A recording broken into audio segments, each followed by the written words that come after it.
రేవంత్ రెడ్డి का स्क्रीन का ये पेपर పాండవలే చేస్తారంట. ఇక మీరే చెప్పండి ఇక మరి దీనికి అర్థం మరిగా. తెలంగాణ ప్రభుత్వం అభయహస్తం కింద ఇచ్చిన హామీల అమలుకు ప్రజల నుంచి దరఖాస్తులు స్వీకరించిన సంగతి తెలిసిందే. డిసెంబర్ 28 నుంచి జనవరి 6 వరకు ప్రజాపాలన పేరిట ప్రత్యేక కార్యక్రమం ఏర్పాటు చేసి ప్రభుత్వ పథకాలు పొందేందుకు అర్హులైన వారి నుంచి దరఖాస్తులు స్వీకరించారు. ఈ దరఖాస్తులు అందించేందుకు కొన్ని చోట్ల గంటల కొద్దీ క్యూ లైన్లలో నిలబడి ఎన్నో వ్యయ ప్రయాసల కోర్చి తమ అప్లికేషన్లను ప్రజలు అధికారులకు అందించారు.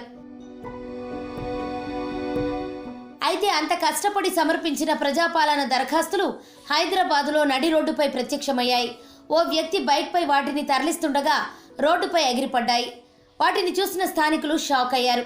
బాలానగర్ ఫ్లైఓవర్పై దరఖాస్తులు చిందరవందరగా పడిపోగా ఓ యువకుడు వాటిని ఏరుతుండటాన్ని వాహనదారులు గమనించారు.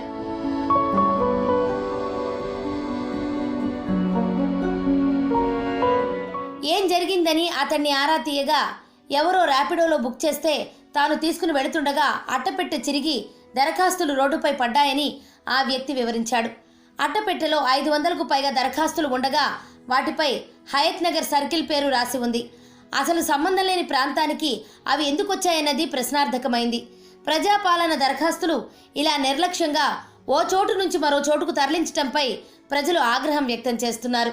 తాము పనులు చెడగొట్టుకుని గంటల తరబడి లైన్లలో నిలుచుని పథకాలు వస్తాయన్న ఆశతో అప్లికేషన్లు ఇస్తే ఇలా నిర్లక్ష్యంగా వ్యవహరిస్తారా అని మండిపడుతున్నారు. ఏ మున్సిపాలిటీకి సంబంధించి ఏ మున్సిపాలిటీకి సంబంధించి బాబు? ఇప్పటికే గవర్నమెంట్ పరిశాన్ అవుతుంది. ఒకటిది ఏ మున్సిపాలిటీకి సంబంధించి తీసుకోబోతున్నాను? ఏ నుండి తీసుకోబోతున్నావు? అరే పైలే నువ్వు దొంగవా దొరవా ఏంది?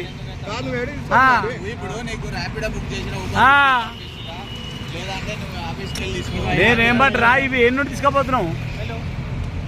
ఏ కాసే లేకరా బిల్ చూపి ఏడుంది కరెంట్ బిల్. మేమెందుకు మాట్లాడతాం బాబు? నువ్వెవరు నేనెవరు? మేమెందుకు మాట్లాడతాం? అదే బాబు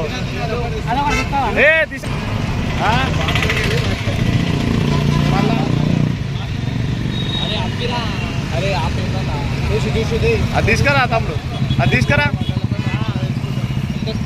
కా తమ్ముడు నువ్వే నుండి తీసుకొచ్చినావు ఇవి? ఏడన్నా ఇది హయత్ నగరా? హయత్ నగర్ ఏమన్నా బాబు నువ్వు ఇట్లయితే ఎట్లా? పాపం వీళ్ళెవరో దరఖాస్తు చేసుకురు పాపం. ఎల్బీ నగర్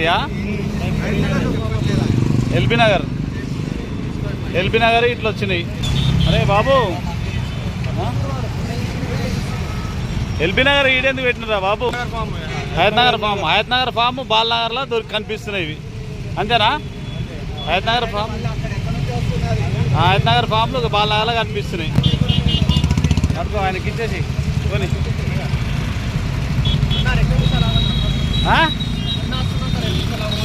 ఎవరు ఏ అన్నా ఏం పేరు మరి? నన్ను ఎందుకు ఆగమంటారు? హయత్ నగర్ ఫామ్లు ఈడెందుకు కనిపిస్తున్నాయి? తెలంగాణ ప్రభుత్వం ప్రతిష్టాత్మకంగా చేపట్టిన ఈ కార్యక్రమంలో ప్రజల నుంచి 1.25 కోట్లకు పైగా ప్రజాపాలన దరఖాస్తులు అందాయి. వాటిని ప్రస్తుతం డిజిటలైజేషన్ చేస్తున్నారు. ఈ నెల 17లోగా వాటిని కంప్యూటర్లలో నిక్షిప్తం చేయాలని ప్రభుత్వం ఆదేశించింది. ఇక ప్రజాపాలన అమలుపై సీఎం రేవంత్ కీలక నిర్ణయం తీసుకున్నారు. డిప్యూటీ సీఎం భట్టితో పాటు మరో 2 మంత్రులతో కలిసి కేబినెట్ సబ్ కమిటీని ఏర్పాటు చేశారు. పాండవలే చేస్తారంట. ఇక మీరే చెప్పండి ఇక మరి దీనికి అర్థం మరిగా. పబ్లిక్ పరిశాన్ అవుతారా బాబు? ఇప్పటికే స్కీములు వస్తలేవు, పథకాలు వస్తలేవు.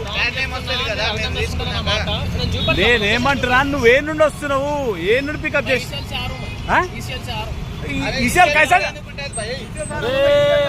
पूरा उल्लू बना रहे रे। अरे हमारे उल्लू का बना रहे रे।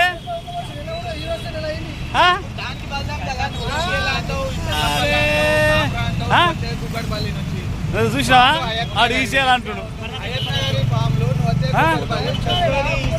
వస్తా వస్తా వస్తా పర్లే వేదికరు చెప్పేదానికి సింకు లేదు అది అది వేరే ఉంటుంది. మరి ఏంది ఏం అర్థమైతలే మరి ఈసీఎల్ అంటుడు కుక్కడపల్లి అంటుడు పాండప్ప అంటుడు కాప్రా అంటుడు ఇలా ఉన్నాయి కదా ఫామ్ల మీద ఎట్లా నువ్వు సార్ ఇక్కడ మీరు అందరు చూస్తుంది కూడా ఇది బాలనగర్ బ్రిడ్జ్ పైన బాలనగర్ బ్రిడ్జ్ పైన మూసాపేట దాదాపు మూసాపేట నుండే వస్తుండే ఒక అబ్బాయి పాపం పేపర్లు అన్నీ పడిపోతే మేము అన్నీ చూసినాం ఏం పేపర్లు పడిపోతున్నాయని చూస్తే ప్రజాపాలన దరఖాస్తు చేసిన పేపర్లు ఇవన్నీ ఎక్కడి నుండి వస్తున్నారా బాబు అంటే ఏం చెప్తలేడు నాకు తెలియదు అన్న ఎక్కడ ఉంటావు అంటే నేను పాండాప పనిచేస్తా కాపురాలు ఉంటా అంటాడు ఎక్కడి నుండి వస్తున్నావు అంటే ఈసీఎల్ నుండి వస్తా అంటాడు ఈసీఎల్ నుండి ఏమొస్తున్నాడు మరి మూసాపేట నుండి ఎందుకు వస్తున్నా అంటే ఏడ పికప్ చేసినావు అంటే చెప్పాడు